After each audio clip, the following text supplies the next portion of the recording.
नमस्कार दोस्तों, आज शुरू करेंगे पर्यावरण का एक अगला भाग, जिसके बारे में हम इसके एक और वीडियो बना चुके इसके पहले।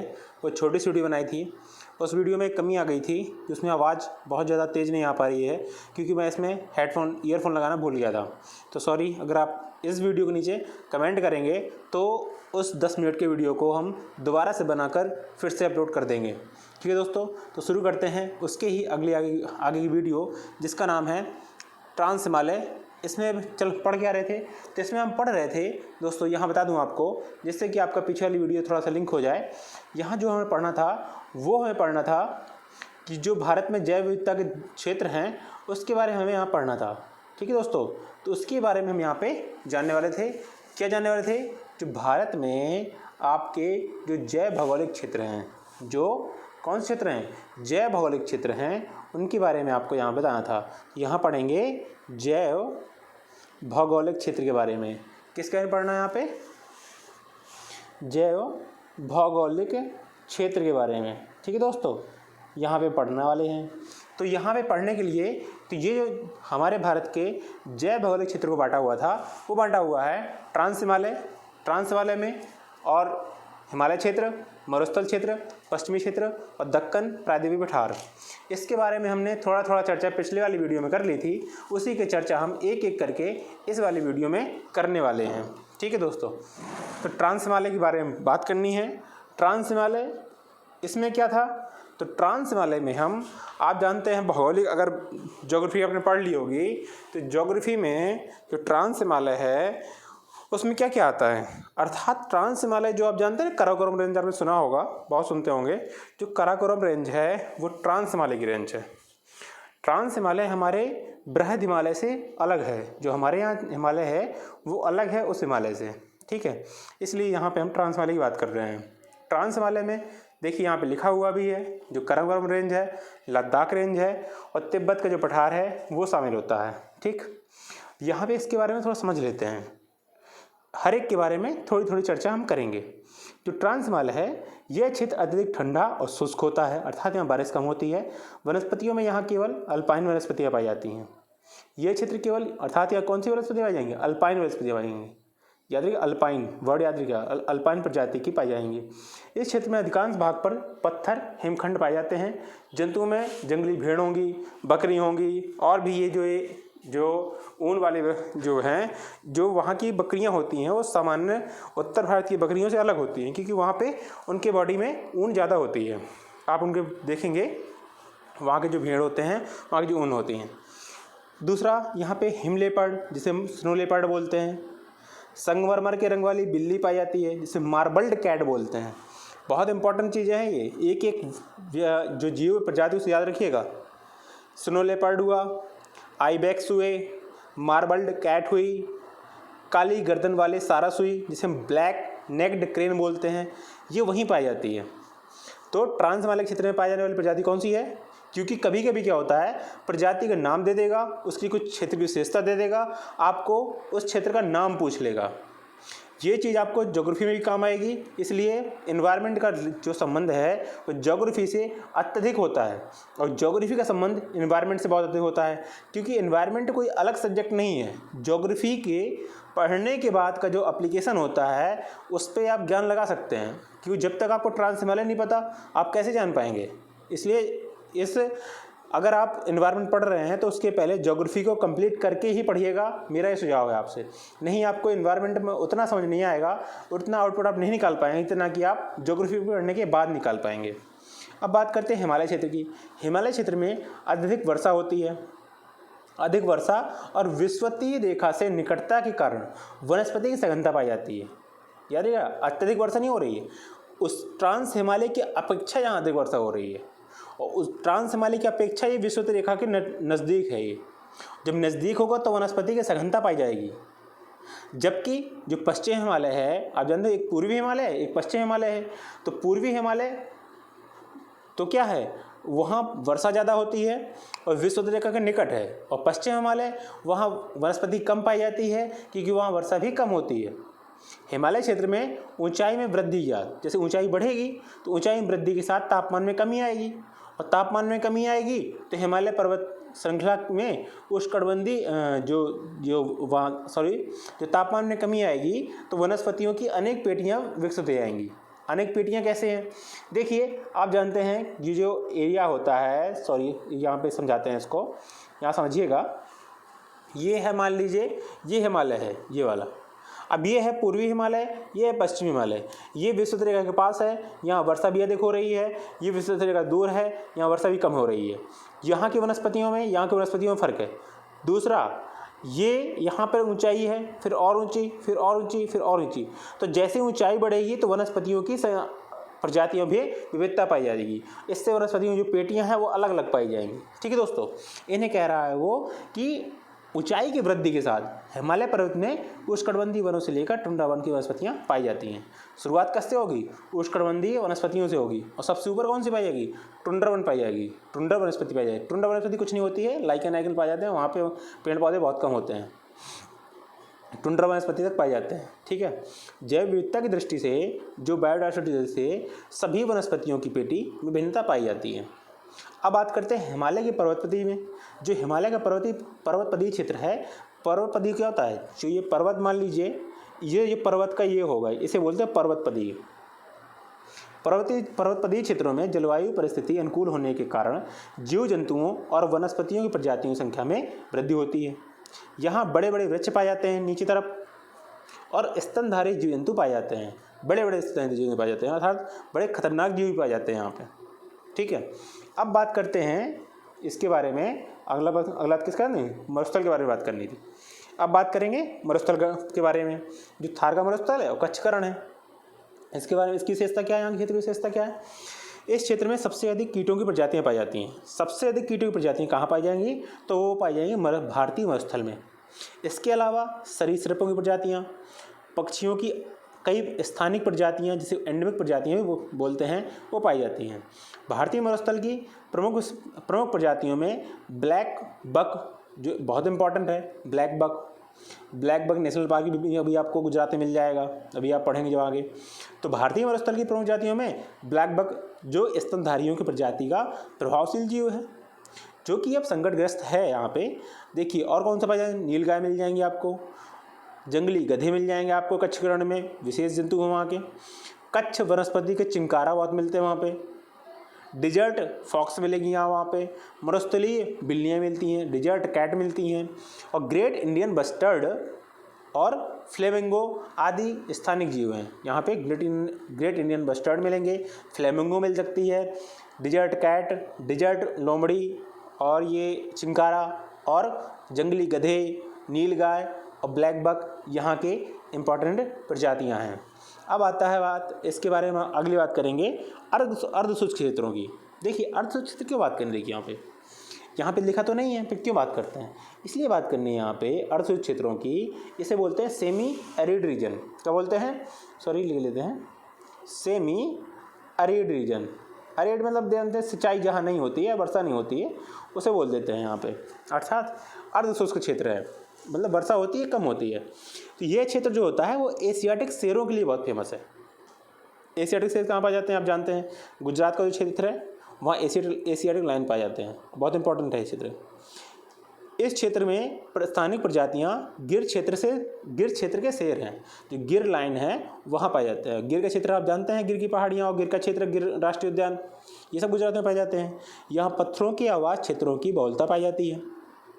यहाँ घास और यूफोर्बिया, जिसे हम यूफोर्बिया झाड़ी से घिरा होती है, यह घास और यूफोर्बिया झाड़ी से घिरे होते हैं। प्राकृतिक, अर्थात ये पूछ सकता है कि यूफोर्बिया जो एक झाड़ियाँ हैं वो कहाँ पाई जाती हैं? यहाँ पाई जाती हैं। क्योंकि यहाँ देखिए बारिश हो नहीं रही, ज़्यादा बारिश नहीं हो रही, यहाँ पेड़ तो नहीं मिलेंगे, यहाँ झाड़ियाँ मिलेंगी, घास मिलेगी। ठीक है। प्राकृतिक वनस्पतियों में उष्णकटिबंधीय कटीले वन पाए जाते हैं। आर्द्र वन और मैंग्रोव वन भी इस क्षेत्र की विशेषता है, जहाँ कई वनस्पतियाँ स्थानीय वनस्पतियाँ निवास करती हैं। जो मैंग्रोव वन होते हैं, आगे जब पढ़ेंगे इस चैप्टर में ही, आगे हम अगले अध्याय में, मैंग्रोव वन हमारे लिए बहुत ही अधिक लाभदायक होते हैं। वो हमारे लिए जो ज्वार भाटा, ये जो वनस्पति के रूप में भी काम करते हैं, जब बाढ़ आती है उसके रोधक भी काम करते हैं, मिट्टी का कटाव नहीं होने देते हैं, अन्य बहुत से लाभ होते हैं। इसमें आगे पढ़ेंगे हम। अब बात करते हैं पश्चिमी घाट के बारे में। पश्चिमी घाट आप जानते, बताया था मैंने आपको, जो मालाबार क्षेत्र है, ये गुजरात और मुंबई के जो तट है, ये पश्चिमी घाट हुआ। ये भारत का सबसे अधिक जैव विविधता वाला क्षेत्र, मैंने बताया था जब जैव विविधता के आपको घटते बता रहे थे हम, तो सबसे ज़्यादा नॉर्थ ईस्ट की थी, सेकंड में थी पश्चिमी घाट की। तो यह भारत का अत्यधिक जैव विविधता वाला क्षेत्र है। ये हॉटेस्ट जो हॉट स्पॉट है हमारे यहाँ के, उनके शामिल है।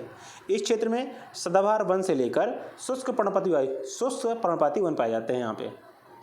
यह जो क्षेत्र है आप जान रहे होंगे, इस क्षेत्र में क्या क्या मिलेगा आपको, टाइगर मिलेगा, नीलगिरी लंगूर मिलेंगे, हॉर्नबिल मिल जाएगा, मालाबारी, जो मालाबार तट है ना, तो यहाँ की जो वो से बोलेंगे मालाबारी हॉर्नबिल। पश्चिमी घाट पर पाए जाने वाले उभयचरों की प्रजातियों में कई स्थानिक प्रजातियाँ पाई जाएंगी। फ्लाइंग गिलहरी है, लॉइन टेल्ड मकाक है, आदि यहाँ विशिष्ट और स्थानिक प्रजातियाँ हैं। ठीक है, अब आता है दक्कन प्रायद्वीपीय क्षेत्र। कौन सा? Deccan peninsular reason.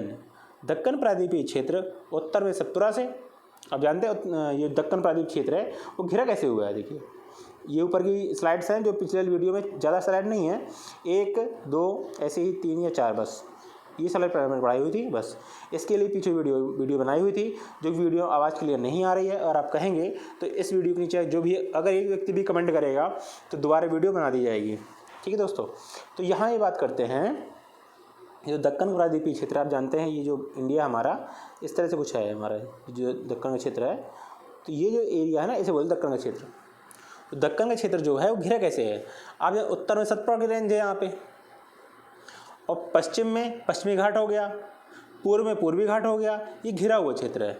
ये क्षेत्र नदियों से घिरा हुआ है। आप जानते हैं ऊपर नर्मदा नदी निकलती है, यहाँ गोदावरी नदी निकलती है, यहाँ से कृष्णा नदी निकलती है, तो ये नदियों से घिरा हुआ क्षेत्र है। यहाँ आपकी साबरमती नदी निकलेगी, यहाँ माही नदी निकलेगी आपकी, जो 2 बार काटती है हमारे आंध्र के। माही नदी एक ऐसी नदी है जो कर्क रेखा को 2 बार काटती है, इंडिया की केवल एकमात्र ऐसी नदी है माही नदी। तो ये क्षेत्र क्या है, नदियों से घिरा हुआ है। यहाँ की इंपॉर्टेंट नदियाँ मैं बता चुका आपको, महानदी भी है, इस तरह महानदी भी है। ठीक है, नर्मदा और जो ताप्ती है पश्चिमी की ओर प्रवाहित होती हैं, अरब सागर में गिरती हैं। अब महानदी और गोदावरी की पूर्व तरफ बैठती हैं, बंगाली खाड़ी में गिरती हैं। काली और लाल मिट्टी की यहाँ पे अधिकता पाई जाती है। उत्तर से दक्षिण पठार में फैले हुए भूभाग में उष्णकटिबंधीय वन मिल जाएंगे आपको, और शुष्क वनस्पति मिल जाएंगी यहाँ को, और यहाँ आपको बारहसिंगा, चीतल, सांबर, ये जो प्रजातियाँ हैं ये मिल जाएंगी। ये कोई नॉर्मल प्रजातियाँ हैं, मतलब ये मिल सकती हैं, ये इसलिए मैं तुरंत इनको बोल के निकल गया हूँ। जो इंपॉर्टेंट होगा आपको मैं एलिब्रेट करूँगा, बहुत ज़्यादा वहाँ पर जोर भी दूँगा। ठीक है दोस्तों, अब अगले क्षेत्र की बात करनी है हमको, जिसका नाम है क्या, गंगा का मैदानी क्षेत्र। यहाँ बात करनी है हमको गंगा के मैदानी क्षेत्र के बारे में, गंगा प्लेन के बारे में बात करते हैं। ठीक है दोस्तों, गंगा प्लेन के बारे में बात करते हैं। तो गंगा प्लेन में क्या विशेषता है, तो गंगा का मैदानी क्षेत्र है सबसे ज़्यादा उर्वर है। क्यों, क्या जानते हैं हम, तो जो ये जलोढ़ मिट्टी लाई जाती है हिमालय से बहा के जो जलोढ़ मिट्टी आएगी यहाँ फैला हुआ है। उत्तर का जो मैदान है वो बना ही जलोढ़ मिट्टी से, जलोढ़ मिट्टी कितनी उपजाऊ होती है, तो ये उपजाऊ का मैदान हो जाएगा पूरा का पूरा। ठीक है, ये जो मैदान हो जाएगा वो उपजाऊ मैदान हो जाएगा। ठीक दोस्तों, इससे हम आगे के बारे में फिर से पढ़ते हैं। ये सॉरी 1 मिनट, हाँ ठीक है, इसके बारे में देख लेते हैं। क्योंकि अब गंगा का मैदान है वो ऐसे फैला हुआ है, अर्थात ऊपर तो कम चौड़ा है, बाद में नीचे चौड़ा है। ठीक है, ऐसे आया ऐसे फैला हुआ है। ठीक है, क्योंकि यहाँ पे बहुत सारी नदियाँ निकलती हैं, ऊपर से हिमालय से बड़ी नदियों बह के आती हैं, और अपने साथ गंगा, यमुना, बूढ़ी गंगा, गंडक, गोदावरी नहीं, बूढ़ी गंगा, घाघरा, घग्गर, ये बहुत सी नदियाँ आती हैं, ये इस प्लेन को बनाती हैं। ठीक है, अब बात आती है कि गंगा के मैदानी क्षेत्र का विस्तार राजस्थान से लेकर कृषि प्रधान क्षेत्र उत्तर प्रदेश में फैला है, बिहार में फैलेगा, पश्चिम बंगाल तक जाएगा। इसके दक्षिण पूर्व में मैंग्रोव वन है। दक्षिण पूर्व क्या हुआ, ये एरिया हुआ जहाँ मैंग्रोव वन पाए जाते हैं। यहाँ पाए जाने जंतु कौन से हैं, हाथी, ब्लैक बक पाया जाएगा, भारतीय गैंडा बहुत इंपॉर्टेंट है, घड़ियाल, ताजे पानी में पाए जाने वाले कछुए पाए जाएंगे, अनेक मछलियों की प्रजातियाँ यहाँ पाई जाएंगी। यहाँ पे डॉल्फिन जैसी प्रजातियाँ ही पाई जाती हैं। आपको जानते होंगे डॉल्फिन मछली है वो गंगा की डॉल्फिन मछली यहाँ पाई जाती है। ठीक है दोस्तों, इसके बारे में हम फिर चर्चा करेंगे आगे। चलिए आगे बढ़ते हैं। अब ये पढ़ना हमको सॉरी, हमने एक चीज़ अभी भूल गए, तटीय क्षेत्र नहीं पढ़े अभी, तटीय क्षेत्र पढ़ लेते हैं इसके, क्योंकि कोई भी चीज़ छूटनी नहीं चाहिए। याद रखिएगा, कोई भी चीज़ हम कोशिश करेंगे छूटे ना, भले ही हम उसको रिपीट कर लें तो कोई चीज़ छूटे ना आप लोगों से। ठीक है दोस्तों, चलिए फिर शुरू करते हैं। तो तटीय क्षेत्र है, एक कोस्टल रीजन जानते हैं, ये जो पूरा तट है, ये तट हुआ भारत के विस्तृत क्षेत्र में, और अंडमान निकोबार द्वीप समूह ये तटीय होंगे। भारत के विस्तृत क्षेत्र में फैले हुए तटीय क्षेत्र में अत्यधिक विविधता पाई जाती है। यहाँ के मैंग्रोव वन में प्राकृतिक वनस्पतियाँ पाई जाती हैं। जंतु प्रजातियों में डॉल्फिन, घड़ियाल, ड्यूगोंग, जिसे हम समुद्री गाय बोलते हैं, किसे, ड्यूगोंग को समुद्री गाय बोलते हैं। क्यों, जो ड्यूगोंग है इससे हम लोग समुद्री गाय बोलते हैं। ये मन्नाडी खाड़ी में पाई जाती है, आगे पढ़ेंगे इसको बारे में। एविफोना आदि पाए जाते हैं। स्वच्छ जल में रहने वाले कछुए और समुद्री जल में रहने वाली वनस्पतियों अनेक प्रजातियां पाई जाती हैं। पूर्वी तट के साथ बंगाल की खाड़ी में सटे हुए जो सुंदरवन है, वहाँ पे रॉयल बंगाल टाइगर सबसे अधिक मात्रा में मिलते हैं। एक आपको एक इंटरेस्टिंग खबर बता दूँ, जो सुंदरवन डेल्टा है ये एकमात्र ऐसा यहाँ के खारी मतलब जो खारे पानी का डेल्टा है, यहाँ पर केवल और केवल चीता पाए जाते हैं, जो कि केवल विश्व में एकमात्र ऐसी जगह है जहाँ खारे पानी में भी चीते पाए जाते हैं, टाइगर भी पाए जाते हैं। ठीक है, यहाँ रॉयल बंगाल टाइगर की प्रजाति पाई जाती है। ठीक है, अब आते हैं नॉर्थ ईस्ट का रीजन। नॉर्थ ईस्ट का रीजन कैसे, जो उत्तर पूर्व है हमारा, इसके बारे में देख लेते हैं, क्योंकि ये भी आपका, और वो जानते हैं इंडिया की जो भारत की सबसे ज़्यादा जैव विविधता वाला देश है, क्षेत्र है सॉरी, वो नॉर्थ ईस्ट रीजन ही है।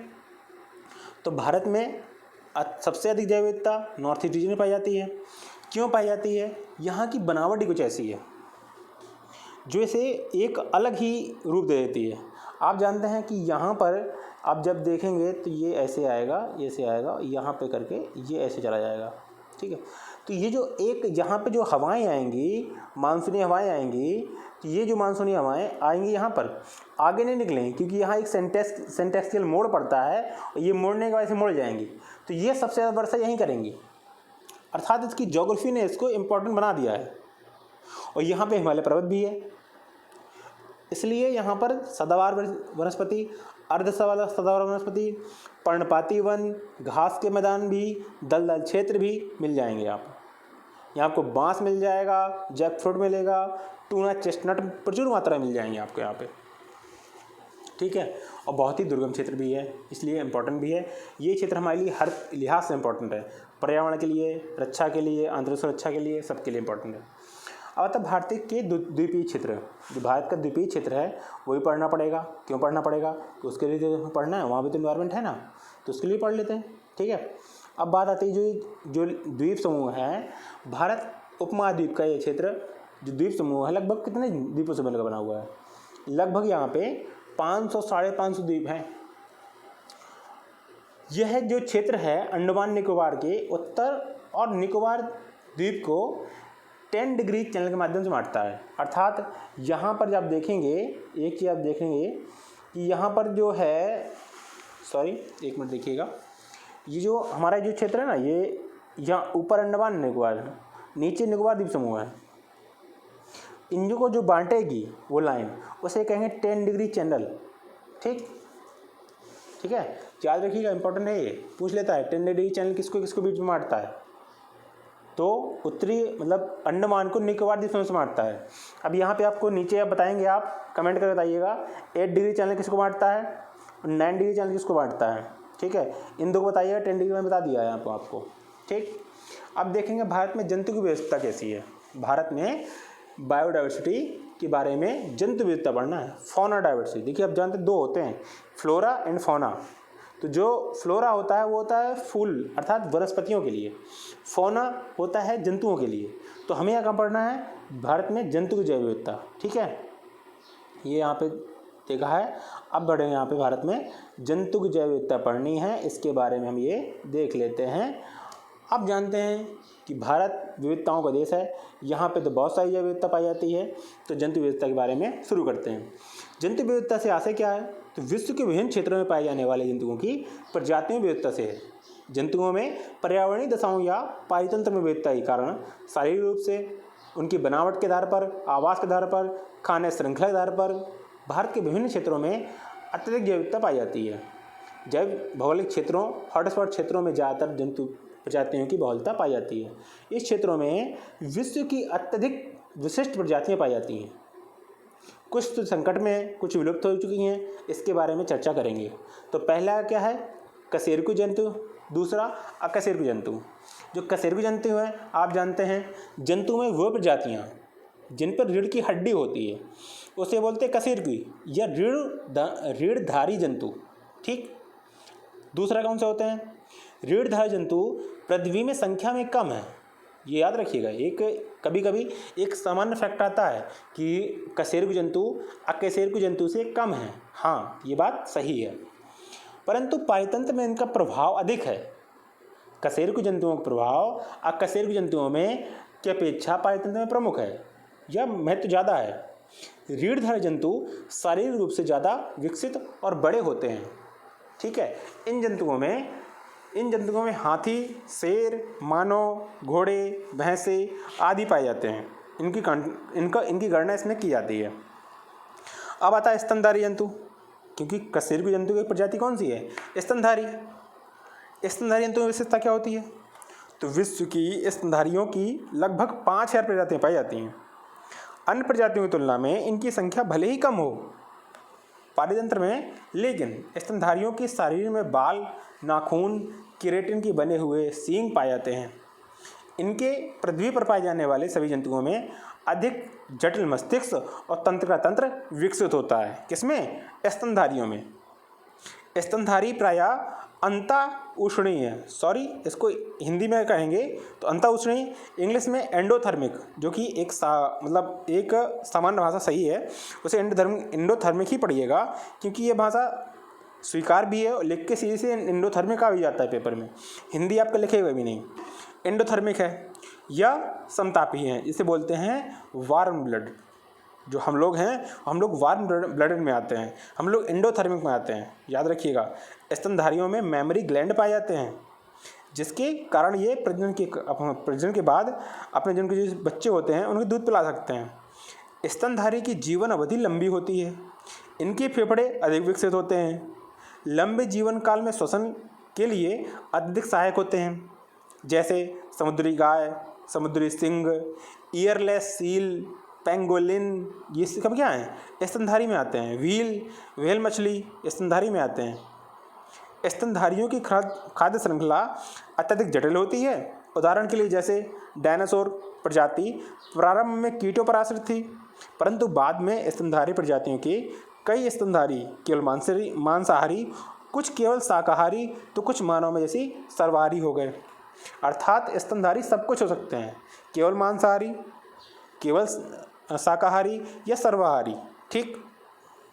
अब बात करते हैं प्रमुख स्तनधारी प्रजातियों के बारे में, 2-4 के बारे में बात हम कर लेते हैं। पहली जो सबसे इम्पोर्टेंट प्रजाति है वो है डॉल्फिन। क्यों, आप जानते हैं हमारा जो राष्ट्रीय जलीय जीव है वो गंगा डॉल्फिन है, तो उसके बारे में पढ़ना तो बनता है। तो भारत में सबसे अधिक डॉल्फिन गंगा नदी में पाई जाती हैं, और भारत में पाई जाने वाली डॉल्फिन अन्य क्षेत्रों में पाई जाने वाली डॉल्फिन से क्या होती हैं, थोड़ी सी अलग होती हैं। यहाँ आपको थोड़े आगे पढ़ के हो सकता है डाउट भी हो, तो उस डाउट को मैं क्लियर करके ही आगे बढ़ूँगा। भारत में नदी डॉल्फिन को राष्ट्रीय जलीय जीव घोषित किया गया है, गंगा डॉल्फिन है। शार्क मछली, घड़ियाल प्रजातियों की तरह डॉल्फिन भी सबसे पुराने जीव प्रजातियों में से एक है। डॉल्फिन प्रायः स्वच्छ जल में पाई जाती है। देखिए यहाँ पे प्रायः है, यानी कि डॉल्फिन केवल स्वच्छ जल में पाई जाती है, ये फैक्ट गलत हो जाएगा। ठीक है, समझ रहे हैं आप। तो डॉल्फिन प्रायः स्वच्छ जल में पाई जाती है, ना कि हमेशा, वो ऐसी पाई जा सकती है।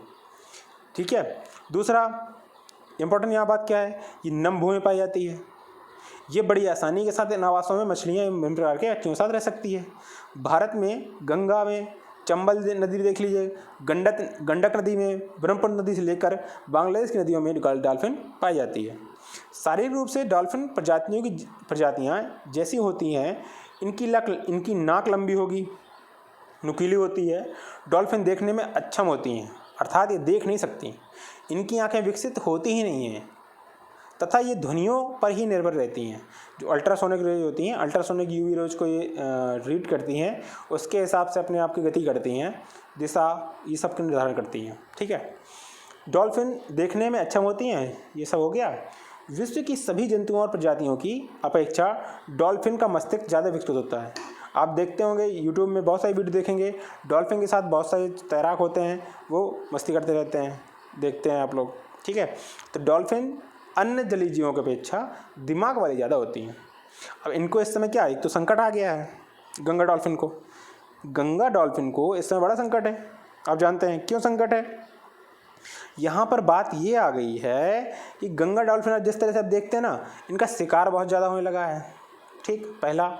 ठीक, दूसरा, जल प्रदूषण बहुत बड़ी समस्या है ये, क्योंकि रहती हैं ज़्यादा स्वच्छ जल में, और जैसे खारा जल हुआ इनको समस्या शुरू हो जाएगी।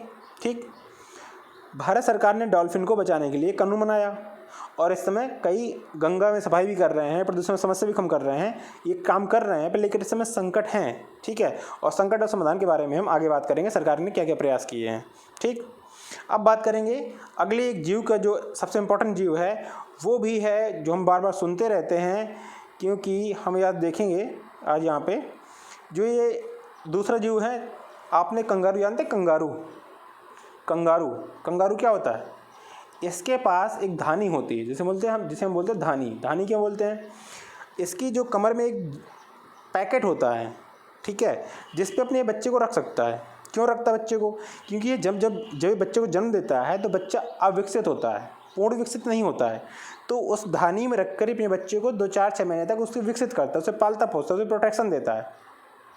तो इन्हें बोलते हैं मार्सुपियल्स जीव। क्या बोलते हैं? मार्सुपियल्स जीव। इन्हें बोलते हैं, देखिएगा, मार्सुपियल्स जीव। इम्पॉर्टेंट बहुत है, मार्सुपियल्स जीव। ठीक, मार्सुपियल्स क्यों बोलते हैं? इनकी धानी को मार्सुपियल बोल देते हैं। ठीक, इन्हें बोलते हैं मार्सुपियल्स जीव।